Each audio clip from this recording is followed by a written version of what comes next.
రాష్ట్రంలో ప్రజాస్వామ్యాన్ని కాపాడడం మీ బర్ది మీ టోపీ మీద ఉన్న సింహాలకు అర్థం అది. ఎవరు చెప్పారండి ఈ పేపర్లు చింపమని చెప్పి? ఎవరు చెప్పారండి ఈ పేపర్లు చింపమని చెప్పి? ఎవరు చెప్పారు అధికారం?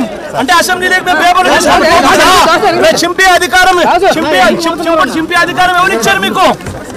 ఎమ్మెల్యేల దగ్గర నుంచి ఎమ్మెల్సీల దగ్గర నుంచి ఇలా పేపర్లు గుంజుకొని లాక్కొని మీ ఇష్టం వచ్చినట్టుగా చింపే కార్యక్రమం చేసే అధికారం ఎవరు ఇచ్చారు? మధుసూదన్ రావు గుర్తుపెట్టుకో, ఎల్లకాలం ఇలా మాదిరిగా ఉండదు. ప్రజాస్వామ్యంలో ఉన్నాం మనం. నీ టోపీ మీద ఉన్న సింహాలకు అర్థం ఏమిటో తెలుసా? అధికారంలో ఉన్న వాళ్ళకు సెల్యూట్ కొట్టడం కాదు, ప్రజాస్వామ్యాన్ని కాపాడడం కోసం మీరున్నారు, గుర్తుపెట్టుకోండి. మరి జగన్మోహన్ రెడ్డి గారు హత్య రాజకీయాలు చేశారు, గొడ్డలి రాజకీయాలు చేశారు, హత్య చేయించిన వాళ్ళతో భుజాలు రాసుకొని తిరిగారు, సొంత చెల్లెళ్ళకే వెన్నుపోటు పొడిచారు, 5 కోట్ల మంది ఆంధ్ర రాష్ట్ర ప్రజలకు బీజేపీ పార్టీకి ప్రత్యేక హోదాను తాకట్టు పెట్టారు. ఈరోజు జగన్మోహన్ రెడ్డి గారు ఢిల్లీలో ధర్నా చేస్తారా? ప్రత్యేక హోదా కోసం ఎందుకు చేయలేదండి ధర్నాలు? 5 సంవత్సరాల మీద అధికారంలో ఉన్నారు కదా, మరి ఢిల్లీలో మీరు ప్రత్యేక హోదా కోసం ఎన్నిసార్లు ధర్నాలు చేశారు? ప్రత్యేక హోదా అసలు ఊసే లేకుండా చేశారు కదా. ప్రత్యేక హోదా గురించి మీరు ఏ రోజు పట్టించుకోలేదు, పోలవరం గురించి మీరు ఏ రోజు పట్టించుకోలేదు, రాజధాని గురించి అని చెప్పి 3 రాజధానులను కన్ఫ్యూజ్ చేశారు. ఆఖరికి కడప స్టీల్ ఫ్యాక్టరీని కూడా మీరు పట్టించుకోలేదు. విశాఖ స్టీలు మన రాష్ట్రానికే తలమానికమైన అమ్మేస్తామన్నా కూడా పట్టించుకోలేదు. ఈరోజు మాత్రం ఢిల్లీకి వెళ్లి ధర్నా చేస్తారట.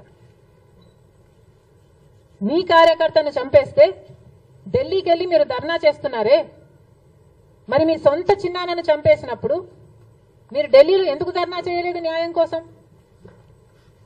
జగన్మోహన్ రెడ్డి గారు సమాధానం చెప్పాలి. ఒకవైపు ఇక్కడ అసెంబ్లీ జరుగుతుంది, అసెంబ్లీ జరుగుతున్న సమయంలో మీరు అసెంబ్లీలో ఉండకుండా ఉండే ధైర్యం మీకు లేక ఇలా సాకులు వెతుక్కొని మీరు ఢిల్లీ వెళ్తామంటున్నారే, అంటే అసెంబ్లీలో ఏ బిల్లు ప్రవేశపెట్టినా అది ప్రజలకు వ్యతిరేకమైన అది పాస్ అయిపోవాలనా? మీరున్నదే 11 మంది, కనీసం ఆ బిల్స్ మీద డిస్కషన్ మీకు అవసరం లేదా? మీరు కొట్లాడాల్సిన అవసరం లేదా? ఏం ఆలోచన చేస్తున్నారు జగన్మోహన్ రెడ్డి గారు? అసలు ఈ వెనుకొండలో జరిగిన హత్య కూడా పొలిటికల్ మర్డర్ ఇది కానే కాదు, ఇది వ్యక్తిగత మర్డర్ అని కూడా అంటున్నారు కదా. మేము ఏదో సాక్షి మీడియానో లేకపోతే టీడీపీ మీడియానో పట్టుకొని మాట్లాడడం లేదు.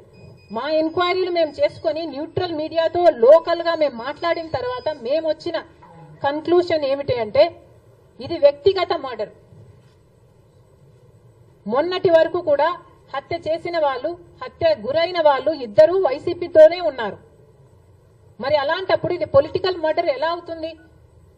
ఈ పొలిటికల్ మర్డర్ అని మీరు చెప్పి మీరు ఢిల్లీకి వెళ్లి ధర్నా చేస్తున్నారా? దేనికి?